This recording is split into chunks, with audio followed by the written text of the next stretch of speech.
Yes, welcome to our hotel. I just like the appearance of it. I don't feel like this when I'm in Canada. Oh my God, you're back to visit us. They smile and nod. In Cuba, you feel welcome. I just love it. And if you ever do come down and you see this face, talk to me. I'll tell you a little bit more.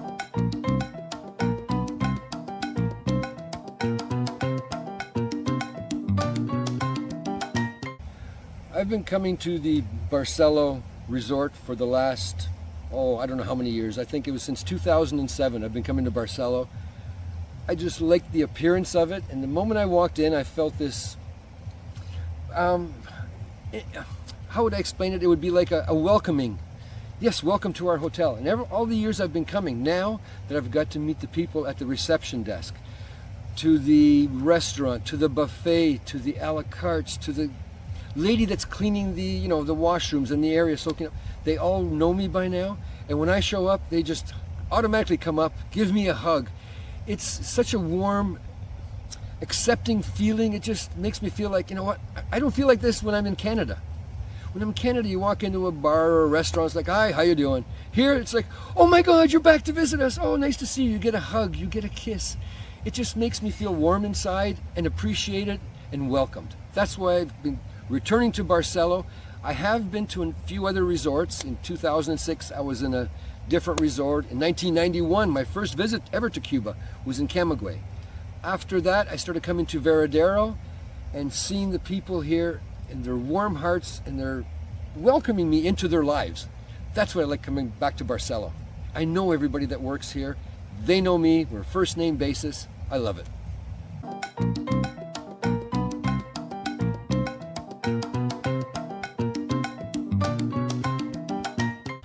From the moment I get off the plane, we arrive in Veradero Airport, I get off the plane, and I've been here many times, and I walk into the airport and I see some familiar faces, and I don't know how these people do it. They see thousands of faces a week coming off the plane, and they recognize me. They have a memory like you wouldn't believe. Some of them even remember my name, which I mentioned to them maybe once or twice.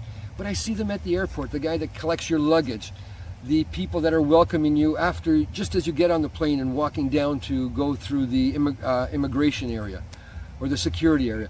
I've even met the same people that work through security. I've seen them a few times, and okay, they have to be professional. They can't come up and give me a hug, but they smile and nod, and they know, yes, he's been here before, and they do their business, and I move on.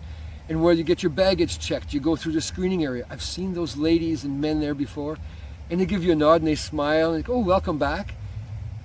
At Toronto Airport, it is so cold. They don't know you, they don't care, nothing. In Cuba, you feel welcome the minute you step off that plane. I just love it.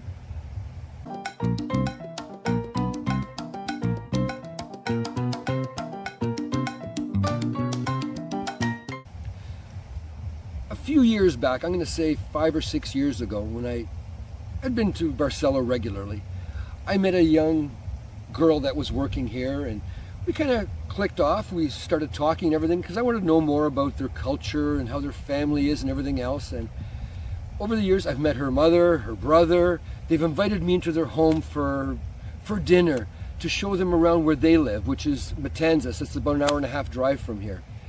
It was a nice experience to see the real Cuba, not the tourist Cuba, the real Cuba. They opened up, like I said, they opened up their doors, their arms. They fed me. Their dinners are amazing. The way they cook, it's the food. I love it. I like coming back here, and we're still in communication. We still talk. We still text back and forth. We are friends on Facebook. We always will be.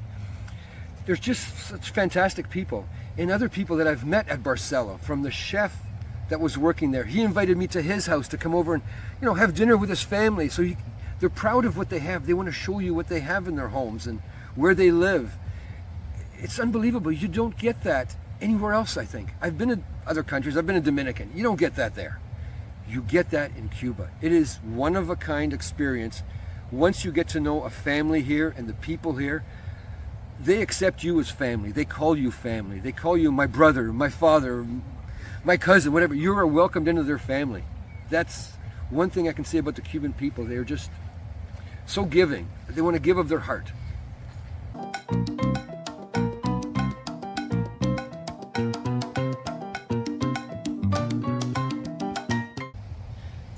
as far as having some fun and relaxing in Cuba, you want to relax, you have to go to the beach. You have to listen to those ocean waves. It's one of a kind. This is the best beach in the world. I don't know how long this beach is. I am guessing anywhere between 23 to 29 miles long. It is phenomenal. And you can walk the sands, you can see all the resorts, and you see the people on the beach, but the water is crystal clear. It is absolutely soothing to relax. You can always find a spot to be alone if you want, or if you want to, join in the activities. They've always got a volleyball game going on, or there's dancing. They'll do dancing in the water. They'll do dancing on the beach, on the sand. I mean, it's wonderful. At nighttime, you have great entertainment, local entertainment, where you see the cultural dancing, the music. It's very fulfilling. I mean, it's very entertaining. It's fulfilling, and to see the effort some of these entertainers put in their dancing, it's like, wow. You know what? If they had a show like that in Canada somewhere, I'd be going to that place every single night just to watch that.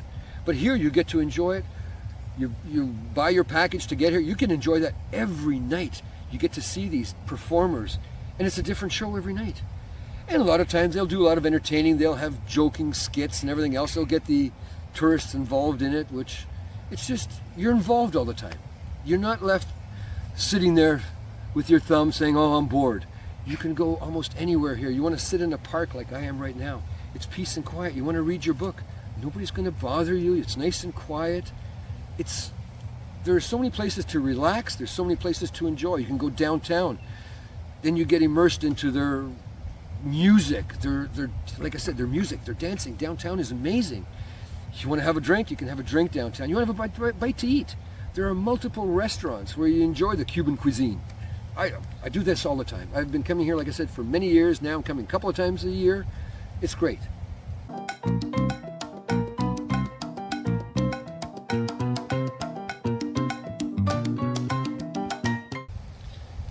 If you're coming to Cuba or Veradero for your first time, don't look for a McDonald's, don't look for a Burger King, don't look for a Pizza Hut.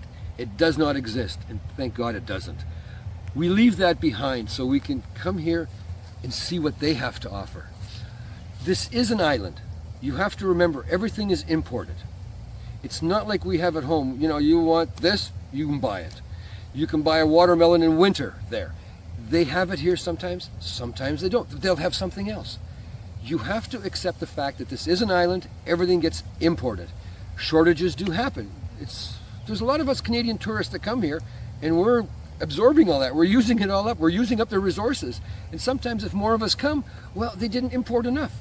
So when you're coming here, just be prepared to accept that, you know what, okay, today I didn't get this on the menu, or I didn't get that, but this is Cuba.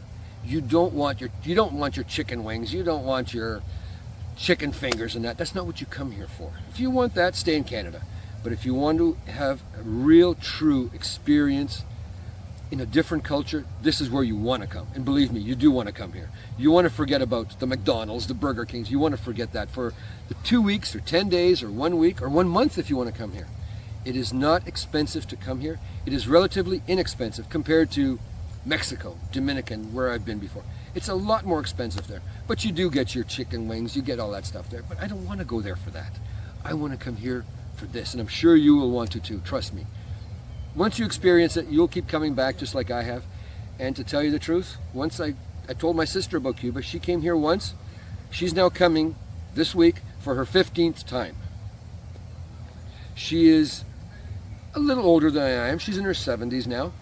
She feels so safe here. She can walk down the street at nighttime and just see the lights and what's going on. She feels so safe that she says, you know what, I would not walk downtown Toronto, downtown where we live in Burlington at night. She goes, because it's not safe. This is safe here. People, you will love it. And if you ever do come down and you see this face, talk to me. I'll tell you a little bit more.